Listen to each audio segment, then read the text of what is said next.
మాస్టర్తో మాట మంతి కార్యక్రమానికి స్వాగతం. నేను మీ మాస్టర్ దుర్గా ప్రసాద్. ఈరోజు మనతో పాటు ప్రముఖ సోషల్ యాక్టివిస్ట్ కృష్ణకుమార్ గారు ఉన్నారు. నమస్కారం మేడం. నమస్తే అండి. మేడం, 2019లో జగన్మోహన్ రెడ్డి గారు అధికారంలోకి వచ్చారు. ఆ తర్వాత విశాఖపట్నంలో ఎల్జీ పాలిమర్స్ అక్కడ ఒక ఒక సంఘటన జరిగిందండి. ఆ యాక్సిడెంట్ అవ్వటం వలన ఒక్కొక్కరు ₹1 కోటి ఇచ్చారు. అదొక జరిగిందండి. అది దురదృష్టకరంగా ఇప్పుడు రిపీట్ అవ్వకూడదు. ఇప్పుడు చంద్రబాబు నాయుడు గారు అధికారంలోకి వచ్చిన తర్వాత ఇప్పుడు అనకాపల్లిలో ఒక ఫార్మాస్యూటికల్ కంపెనీలో బ్రాయిలర్ పేలిపోయి 17 మంది వరకు చనిపోయారండి. వీళ్ళు కూడా ₹1 కోటి ప్రకటించారు. కానీ ఇంకా వైసీపీ నాయకులు దీన్ని ఇంకో రకంగా మాట్లాడుతున్నారండి. అంటే జగన్మోహన్ రెడ్డి గారు తీసుకున్న జాగ్రత్తలు కానీ వాళ్ళు తీసుకున్న కేర్ కానీ ఇప్పుడు తీసుకోలేదటండి వీళ్ళు. దీన్ని ఏ రాజకీయం అంటారు? దీన్ని ఏమంటారు? సింపుల్గా శవరాజకీయం అంటారు. శివరా నువ్వు పచ్చకామెరలోడికి లోకం అంతా పచ్చగా కనిపించినట్టు వాళ్ళు అప్పుడు ఎల్జీ పాలిమర్స్ అప్పుడు వాళ్ళు సరిగా వాళ్ళని హాస్పిటల్స్కి తీసుకెళ్లే విషయంలో కావచ్చు, వాళ్ళని వైద్యం చేయించే విషయంలో కావచ్చు, అంటే దుర్ఘటన జరగటానికి ముందు ఎన్ని లోపాలు ఉన్నాయి అనేది తర్వాత మాట్లాడదాం. ఆ తర్వాత ఏమీ సరిగా చేయలేదని రంగనాయకమ్మ గారని ఆవిడ వాళ్ళందరూ ఆక్సిజన్ అది అందక వాళ్ళు కింద నేల మీద పొర్లుతూ ఉంటే ఆ ఫ్యాక్టరీలో పనిచేసే వాళ్ళే కాదు, మామూలు ప్రజానీకం కూడా ఆ టౌన్షిప్ ఏదో అక్కడ వాళ్ళు చాలా ఇబ్బందులు పడ్డారు. ఎట్లా అంటే అసలు ఆ దృశ్యాలు చూస్తే మనసు కదిలిపోయింది ఎవరికైనా సరే. అలాంటి పరిస్థితుల్లో కూడా కనీసంలో వాళ్ళు బాధ్యులైన వాళ్ళు అక్కడికి వెళ్ళి పరామర్శించడం కానీ మంచి కానీ చెడుగాను లేదు. ఆ సందర్భంలో వాళ్ళు చాలా అభాస్పాలు కూడా అయ్యారు. అలాగే ఇంకొక మాట కూడా ఏం చెప్పారంటే అసలు ఎవరైతే యాజమాన్యం సరిగా లేరు అని తెలిసి కూడా వైసీపీ ప్రభుత్వం వాళ్ళని కొంచెం చూసి చూడనట్టు పోయింది, అందుకే ఇంత జరిగింది, వీళ్ళకేవో ముడుపులు ఉన్నాయి అనే మాట కూడా వచ్చింది, బయటకు వచ్చింది. అంటే వాళ్ళకి ఎవరికో దానిలో వాటాలు ఉన్నాయి అని కూడా బయటకు వచ్చింది. సరే, అప్పుడు ఏం చేశారు వీళ్ళు? అందుకే ఆ అప్రదిష్ట నుంచి తప్పించుకోవటం కోసం ఏం చేశారంటే కేంద్ర ప్రభుత్వం 2 లక్షలు ఇస్తే కూడా వీళ్ళు ₹1 కోటి అన్నారు. ఆ ₹1 కోటి అనడంలో ఉద్దేశం ఏంటి అంటే ఎక్కువసేపు ఎవరో మాట్లాడుకోకుండా ఉంటారు. వీళ్ళింట్లో డబ్బులు కాదు కదా ఇచ్చేది. అంతకుముందు ఎవరైనా ఏం చేసేవాళ్ళు అంటే 10 లక్షలు లేదంటే 20 లక్షలు 25 లక్షలు మ్యాక్సిమం ఇచ్చినట్లు తప్పితే ఎవరు ₹1 కోటి ఇచ్చినట్టు లేదు. కానీ వీళ్ళు ఆ విధంగా వైసీపీ వాళ్ళు ఇచ్చారు. అదే డబ్బులు ఇచ్చిన దాని గురించి ఎవరో మాట్లాడలేదు, కానీ సరైన జాగ్రత్తలు పాటించలేదు అది ఇది అని మాట్లాడితే ఇంకొక అడుగు ముందుకేసి నాలాంటి వాళ్ళు ఏమన్నారంటే అలా కాదు, అసలు ఆ ఫ్యాక్టరీది వైఫల్యం ప్రభుత్వం చూసి చూడనట్టు పోవటము అవి జరిగాయి, అది ప్రభుత్వం తప్పు. కానీ అసలు అంత ఫ్యాక్టరీ పెడుతున్నారు అంటేనే వాళ్ళు బడాబాబుల కిందనే లెక్క, వాళ్ళు ఆల్రెడీ ఎన్నో లాభాలు తినుంటారు. ఆ ఫ్యాక్టరీ ఆస్తి నుంచి వాళ్ళకి నష్టపరిహారం ఇవ్వాలి, కానీ అసలు ప్రభుత్వం ఎందుకు ఇవ్వాలి అని మాట్లాడాను నేను అప్పుడు. సరే అయిపోయింది. సరే, ముందు తీసుకోవాల్సిన చర్యలు ముందు తీసుకోలేదు, తర్వాత తీసుకోవాల్సిన చర్యలు తర్వాత తీసుకోలేదు. కానీ ప్రజలందరిలో వచ్చిన ఆగ్రహాన్ని చల్లార్చడానికి ₹1 కోటి అనే ఒక పెద్ద మాటని జగన్మోహన్ రెడ్డి బయటికి తీసుకొచ్చి మరి ఇచ్చారో లేదో కూడా తెలియదు, మొత్తానికి అది సమసిపోయింది. కమ్యూనిస్టులు చూస్తారండి, వాళ్ళు ఏమన్నా 25 lakhs అంటే వాళ్ళు జరిగిన వెంటనే 25 lakhs వాళ్ళని డిమాండ్ చేస్తూ ప్రదర్శించినట్టుగా నేను చూసినట్టు. అవును చేస్తారు, ప్రసారి చేస్తారు. కానీ అందకుండా జగన్మోహన్ రెడ్డి, ఎందుకంటే జగన్మోహన్ రెడ్డి ఆ కంపెనీకి గవర్నమెంట్ తరఫు నుంచి చాలా సహాయం చేశాడు.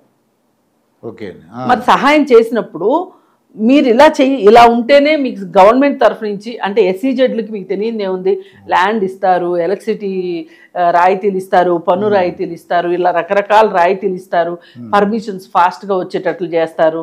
ఎందుకు అంటే ఆ లోకల్ వాళ్ళకి ఉపాధి దొరుకుతుంది, ఇక్కడ ఒక ఫ్యాక్టరీ వస్తే ఆదాయాలు వస్తే రాష్ట్రానికి ఒక ఆదాయం వచ్చినట్టు ఉంటుంది.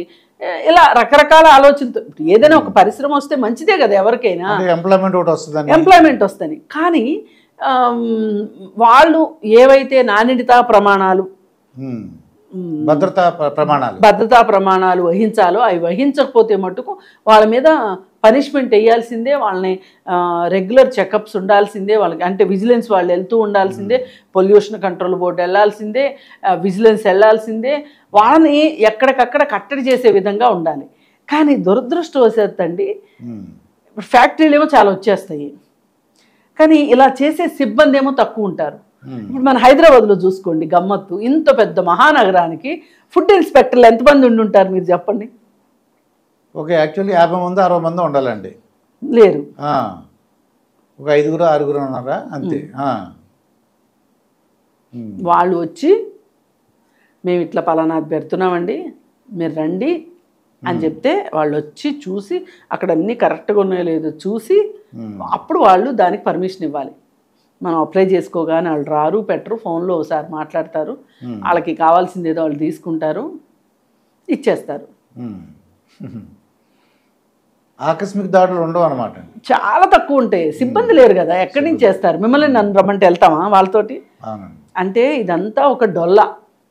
ఈ భద్రతా ప్రమాణాలు, నాణ్యతా ప్రమాణాలు, ఇవన్నీ మళ్ళీ పొల్యూషన్ కంట్రోల్, ఇవన్నీ ఊరికే పేరుకే సంస్థలు, అక్కడ వ్యవస్థలు ఏమీ ఉండవు. ఈ చంద్రబాబు నాయుడు గారి ప్రభుత్వం ఏం తీసుకోలేదంటున్నారు వీళ్ళు. సరే, ఇప్పుడు ఇది జరిగింది కదా, ఇది జరిగినప్పుడు దీనికి చాలా నేపథ్యం ఉంది. ఇక్కడ ఒకటి అమెరికా నుంచి వచ్చి పెట్టిన వాళ్ళు అమెరికా వాళ్ళు ఉన్నారు, కొంతమంది లోకల్ వాళ్ళు ఉన్నారు, అందరూ కలిసి పెట్టారు. అంటే ఎన్ఆర్ఐస్గా వచ్చి పెట్టినప్పుడు వాళ్ళకి గొడవలు వచ్చినాయి. ఈ కంపెనీని ఎవరు నడపాలి అనే దాని విషయంలో గొడవలు వచ్చి వాళ్ళంతా ఆ గొడవలు ఏమీ సెటిల్ కాలేదు. దానిలో సాక్షాత్తు వైవి సుబ్బారెడ్డి గారే వాళ్ళిద్దరి మధ్యలో రాజీ చేయడానికి ట్రై చేశారు, అవ్వలేదని తెలిసింది. సరే, ఈ కేసు ఇలా తేలేది లేదని చెప్పి NCLTలో వేశారు. అంటే ఇలాంటివి ఏమైనా గొడవలు వచ్చినప్పుడు పరిష్కారానికి వేశారు. ఈ ప్రాసెస్లో కాన్సన్ట్రేషన్ అంతా అటు ఇటు వెళ్ళిపోతుంటే పరిశ్రమను సరిగా నిర్వహించట్లేదు. అందువల్లనే ఇంత పెద్ద దారుణం జరిగింది. మరి జరిగినప్పుడు అది దాదాపు ఆ ఫ్యాక్టరీ పెట్టి వీళ్ళు పబ్లిక్ ఇష్యూకి కూడా వెళ్ళారు, ప్రజల దగ్గర నుంచి కూడా మూలధనాన్ని స్వీకరించారు. వీళ్ళు ఎంతైతే పెట్టారో అంత డబ్బు ప్రజల దగ్గర నుంచి కూడా మూలధనం తీసుకున్నారు షేర్ల రూపంలో. మరి ఇన్ని డబ్బులు వీళ్ళ దగ్గర ఉన్నప్పుడు, ఎన్ఆర్ఐలు అయ్యి ఉన్నప్పుడు, వీళ్ళ దగ్గర ఇంత ఉన్నప్పుడు అసలు వాళ్ళ దగ్గర నుంచి ఆ డబ్బు ఇప్పించాలనేది మొదటి మాట. మళ్ళీ నేను అదే మాట చెప్తా, ఎందుకంటే అసలు గవర్నమెంట్ తప్పేముంది ఇందులో? గవర్నమెంట్ ఎందుకు ఇవ్వాలి డబ్బులు? ఒకవేళ తాత్కాలికంగా ఇచ్చినా ఎవరికన్నా గాయపడిన వాళ్ళకి వైద్యం చేయించడం కావచ్చు, హాస్పిటల్లో ఉన్న వాళ్ళని బాగా చూసుకోవటం కావచ్చు, అలాగే చనిపోయిన కుటుంబాలకి ప్రభుత్వంగా ఇప్పటికిప్పుడు ఆదుకోవటం అనేది ఖచ్చితంగా చేయాల్సిందే. ఆ కుటుంబంలో ఎవరైనా చదువుకున్న వాళ్ళు ఉంటే గనక వాళ్ళకు ఉద్యోగం ఇవ్వటం కావచ్చు, లేదు వాళ్ళకు ఒక ఇల్లు ఏర్పాటు చేయటం కావచ్చు, ఇట్లా ప్రభుత్వం చేయాల్సిందే, కాదని నేను అనట్లా. కానీ ఆ కంపెనీ మొత్తాన్ని అవసరమైతే చట్టంలో మార్పు తీసుకొచ్చైనా సరే ఏం చేయాలంటే ఆ కంపెనీ ఆస్తి మొత్తాన్ని ప్రభుత్వం స్వాధీనం చేసేసుకోవాలి. చేసేసుకుని దానిలో నుంచి వీళ్ళకి నష్టపరిహారం ఇవ్వాలి. అంటే కృష్ణ అలా అంటే మిగతా పరిశ్రమలు రావడం భయపడతారండి. ఎందుకు భయపడతారండి? జాగ్రత్త తీసుకుంటారు. ఎందుకు భయపడతారు చెప్పండి? అసలు వాళ్ళు సరిగా ఉంటే ఎందుకు జరుగుతాయి ఇట్లాంటివి? అది అంటే ప్రమాణాలు సరిగ్గా లేవు, భద్రతా ప్రమాణాలు లేవు. వాళ్ళే గొడవలు పట్టుకోవడం, తన్నుకోవడమే సరిపోతుంది. ఇప్పుడు మనం ఒక జవాబుదారీతనాన్ని అడగాలండి కంపెనీలు పెట్టడానికి. రాకుండా ఎక్కడికి పోతారు?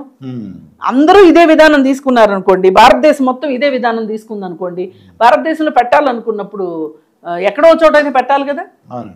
పెట్టాలనుకున్నప్పుడు అందరూ ఇదే విధానంలో ఉన్నారనుకోండి, ఇప్పుడు పోనీ వీళ్ళు ఏమన్నా అడుక్కు తినే వాళ్ళు అయితే ఈ కంపెనీలు పెట్టిన వాళ్ళు పోనీలే పాపం వాళ్ళ దగ్గర కూడా లేవు అనుకోవచ్చు. వాళ్ళ దగ్గర డబ్బులు ఉంటాయి, వాళ్ళకి ఆస్తులు ఉంటాయి. మీరు గమనిస్తే అర్థం అవుద్దండి, వాళ్ళ ఇళ్లలో ఇట్లాంటి వాళ్ళు తిరిగే కార్లు కావచ్చు, వాళ్ళు ఉండే ఇళ్ళు కావచ్చు, వాళ్ళు స్పెండ్ చేసే డబ్బులు కావచ్చు, వాళ్ళ ఇళ్లలో పెళ్ళిళ్ళు అయితే ఖర్చు పెట్టే విధానం కావచ్చు, వాళ్ళు వేసే ఫారిన్ టూర్లు కావచ్చు, వాళ్ళ లైఫ్ స్టైల్ని బట్టి వాళ్ళ దగ్గర ఎన్ని డబ్బులు ఉన్నాయో తెలుస్తుంది కదా. అయితే ఇప్పుడు చంద్రబాబు నాయుడు గారు మాత్రం సరిగ్గా చూడదంటున్నారు వీళ్ళు వైసీపీ వాళ్ళు. వాళ్ళు అలాగే అంటారండి. వాళ్ళు అలా అనక ఇంకెలా అంటారు చెప్పండి. వాళ్ళు అలాగే అంటారు, మనం దాన్ని పట్టించుకోవాల్సిన అవసరం లేదు. పోయినసారి ఇలా మాట్లాడడానికి కూడా స్వేచ్ఛ లేని కాలం మీది. ఇవాళ మీకు కనీసం మాట్లాడే స్వేచ్ఛ ఉంది, అది కూడా మీకు అర్థం కావట్లే. మీరు ఏ స్వేచ్ఛ అనుభవిస్తున్నారో మీకు తెలియట్లా. మరి రంగనాయకం గారు దాని మీద ట్వీట్ పెట్టినందుకే కదా ఆవిడ్ని అష్ట కష్టాలు పెట్టి ఆవిడ్ని శంకరగిరి మాన్యాలు పట్టించారు మీరు. మరి ఇప్పుడు మీరు ఎట్లా మాట్లాడుతున్నారు?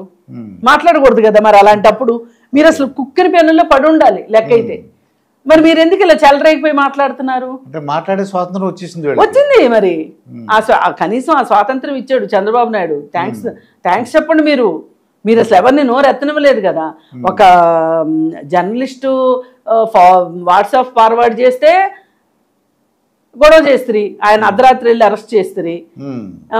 జర్నలిస్టులు ఎంతమందిని అరెస్ట్ చేశారండి మీరు? మరి ఇవన్నీ మీరు చేసినవన్నీ మీకు గుర్తులేదేమో మరి. ఇప్పుడు మీరు ఇలా చెలరైపోయి మాట్లాడుతున్నారు. అందుకని నేను అదే అంటున్నా, దొందు అనే మాట కాకుండా మీరు ఇప్పుడు ఏమవుద్దంటే ఇప్పుడు ఎక్కువ మాట్లాడితే అప్పుడు వీళ్ళు చేసిన తప్పు కప్పడిపోద్ది అనుకుంటున్నారు. ఏ రకంగా చూసినా అండి, హుద్హుద్ తుఫాన్ అప్పుడు కావచ్చు, ఏవైనా ఇట్లాంటి విపత్తులు సంభవించినప్పుడు చంద్రబాబు నాయుడు ప్లానింగ్ చంద్రబాబు నాయుడుదే. అవునన్నా కాదన్నా హీస్ ఎ గుడ్ అడ్మినిస్ట్రేటర్. అందుకని మనం ఆ విషయంలో అతన్ని శంకించడానికి లేదు చంద్రబాబు నాయుడిని. ఇక జగన్మోహన్ రెడ్డి అంటారా, వీళ్ళకి ఏదో సామాజిక స్పృహ ఉన్నట్లు, లేకపోతే పరిపాలన చాలా బాగా జరిగినట్లు, ఖజానాన్ని బాగా కాపాడినట్లు కథలు చెప్తున్నారు. కానీ వీళ్ళు పఫ్ఫులే తిన్నారు, 4 కోట్ల పఫ్లు, ఎగ్ పఫ్లు. ఇంకేం మాట్లాడతారు వీళ్ళు చెప్పండి. అందుకని వాళ్ళు మాట్లాడింది పట్టించుకోక్కర్లేదు. మీరు మేం చేసినట్లు మీరు కూడా చేస్తున్నారులే అని జనాలకు ఏదో గంతలు కట్టాలంటే కుదరదు. అందుకని ప్రమాదాలు మ్యాక్సిమం జరగకుండా చూసుకుందాం. జరగకుండా ఉండాలంటే ఏం చేయాలంటే భద్రతా ప్రమాణాలు పాటించాలి. ఫ్యాక్టరీ వాళ్ళు తగిన జాగ్రత్తలు తీసుకోవాలి. అవి తీసుకునేటట్లు చెయ్యాలి. ఇప్పుడు చేతులు కాలిన తర్వాత ఆకులు పట్టుకుంటే ఏమొస్తుంది? ఇదేదో ఆ కుటుంబాన్ని బాధ పెట్టకూడదని సమాజానికి కూడా దృష్టిలో కూడా ఈ ప్రభుత్వం బాగానే ప్రోయాక్టివ్గా ఉంది అనిపించుకోవడానికి కోట్లు ఇవ్వడమే కానీ 1 కోటి రూపాయలు ఇస్తే ఒక మనిషి ప్రేమ దొరుకుతుందా అండి? దొరకదు కదా. మళ్ళీ పోయిన ప్రాణం రాదు కదా. అందుకని మనము మ్యాక్సిమం మనం ప్రమాదం జరగకుండా చూడటానికే ఉండాలి. ఇప్పుడు రేపు పొద్దున ఇవన్నీ సమసిపోయిన తర్వాత అయినా సరే వాళ్ళ ఆస్తులు ప్రభుత్వాలు తీసుకోవాల్సిందే. ఇదండి కృష్ణ కుమార్ గారితో జరిగిన ఇంటర్వ్యూ. మరొక ఇంటర్వ్యూతో మీ ముందుంటాను. మీ మాస్టర్ దుర్గా ప్రసాద్. నమస్కారం మేడం.